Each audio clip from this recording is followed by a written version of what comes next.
ในอาหารที่คุณกินมีสีที่ทำจากแมลงอยู่แมลงนั้นมีชื่อว่าโคชินิลนะคะซึ่งเป็นแมลงที่ให้สีแดงทำให้เราสามารถเจอแมลงชนิดนี้ในอาหารเช่นปูอัดหรืออาหารที่มีโทนสีแดงสีชมพูนะคะในอารยธรรมมนุษย์ตั้งแต่แรกๆเลยเนี่ยเราก็จะเจอว่ามีการใช้สีแดงมาตลอดเพราะว่าสีแดงเนี่ยเป็นสีแม่สีด้วยแล้วก็ให้สีสันสดใสแล้วก็สามารถพบเจอได้ง่ายตามธรรมชาติมีสีแดงที่เกิดจากเปลือกไม้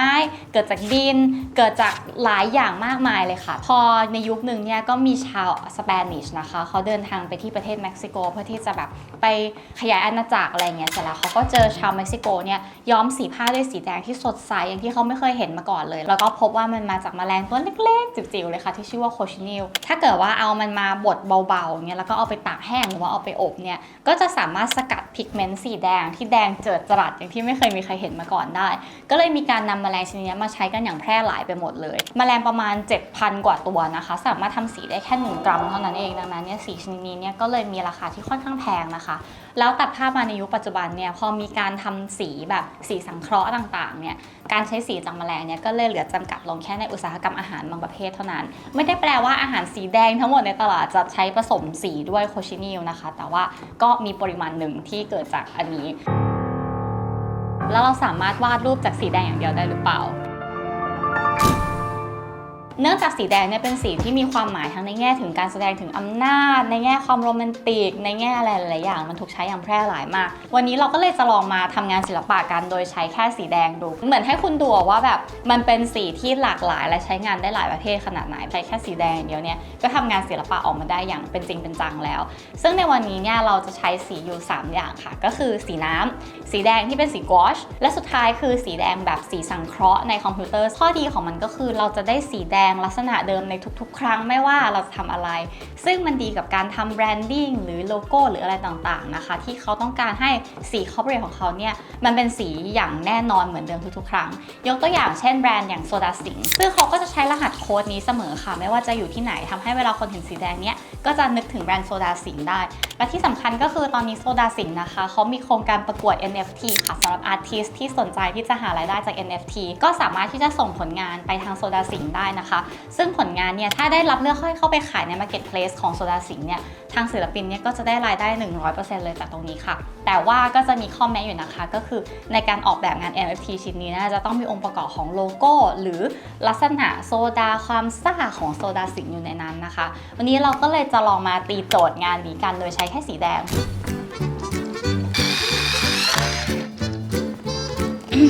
ที่ทำงานสีเดียวเนี่ยสิ่งที่เราชอบทำก็คือเราจะทำแถบไล่สีไว้ข้างล่างก่อนค่ะดูว่าสีที่เรามีเนี่ยเราทำให้เขาเข้มสุดแล้วก็อ่อนสุดได้ขนาดไหนแล้วต่อจากนั้นเนี่ยเราก็จะเลือกสีเหล่านั้นเนี่ยมาใช้ในงานก็เดี๋ยวเราเริ่มจากสีน้ำกันก่อนสีน้ำที่เราจะใช้ในวันนี้เป็นสีน้ำยี่ห้อ Winsor & Newton นะคะเขาก็จะมาเป็นแพนแบบนี้เป็นสีแดงวิธีการเลี้ยงน้ำนะคะต้องให้ตังค์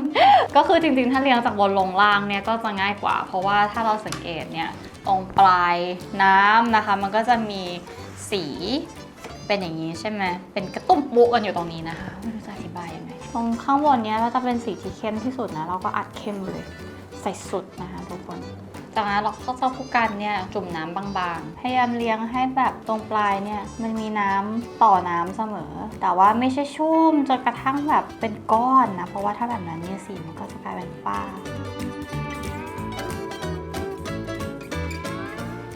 ดูแล้วมาสะใจ คือจริงๆอะถ้าเกิดว่ามีเวลาควรจะทำเป็นบล็อกให้เรียบร้อยนะแต่ว่าเราขี้เกียจ เคยอ่านงานวิจัยหนึ่งเขาบอกว่าคนขี้เกียจเนี่ย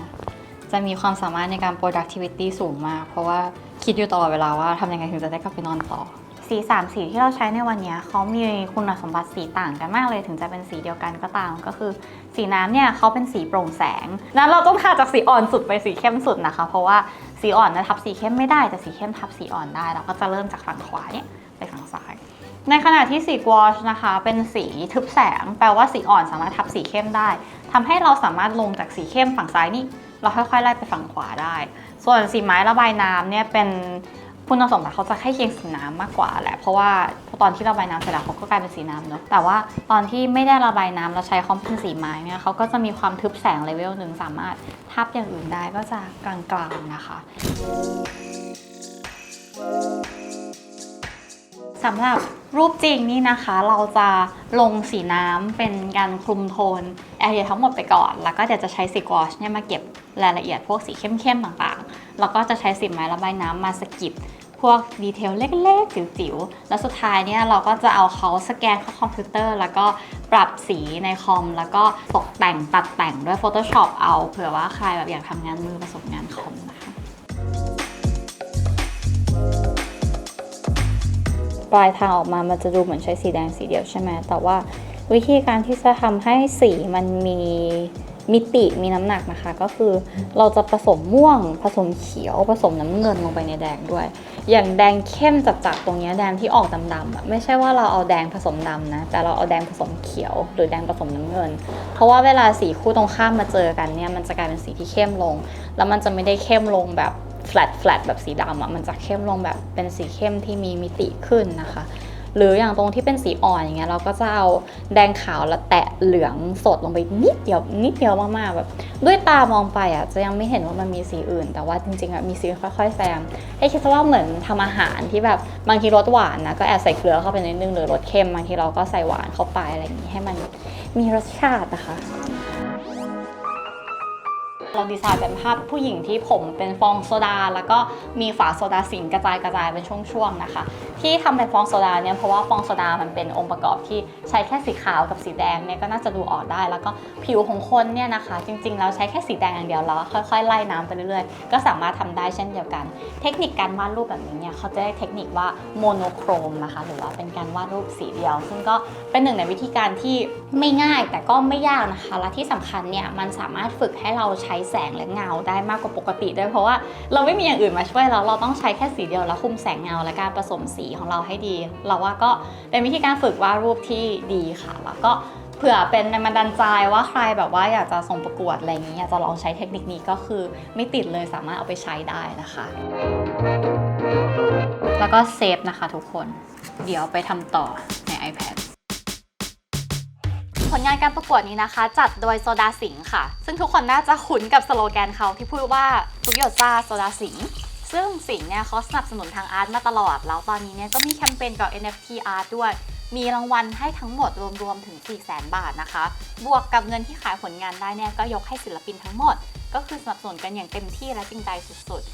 ถ้าเราอยากจะดูตัวอย่างนะคะว่าผลงานที่เราส่งไปเนี่ยจะไปไหนให้ลองเปิดดูใน OpenSea Account ของสิงห์โซดาได้ผลงานเรานะคะพอได้รับคัดเลือกแล้วพอได้เงินรางวัลเนี่ยก็จะได้มาขายในนี้ร่วมกับศิลปินดังๆแล้วก็อย่างที่บอกไปว่าเงินที่ขายเนี่ยทางโซดาสิงห์ก็จะโอนให้ศิลปินทั้งหมดเลยค่ะคนที่สนใจส่งภาพประกวดหรือเข้าไปดูกติกานะคะสามารถเข้าไปดูที่ Facebook หรือเว็บไซต์ของโซดาสิงห์ที่ขึ้นตรงลิงก์ด้านล่างสามารถส่งผลงานได้ถึง15 มิถุนายนนะคะก็กดเข้าไปดูตรงนี้แล้วก็กรอกข้อมูลเพื่อส่งได้เลยค่ะ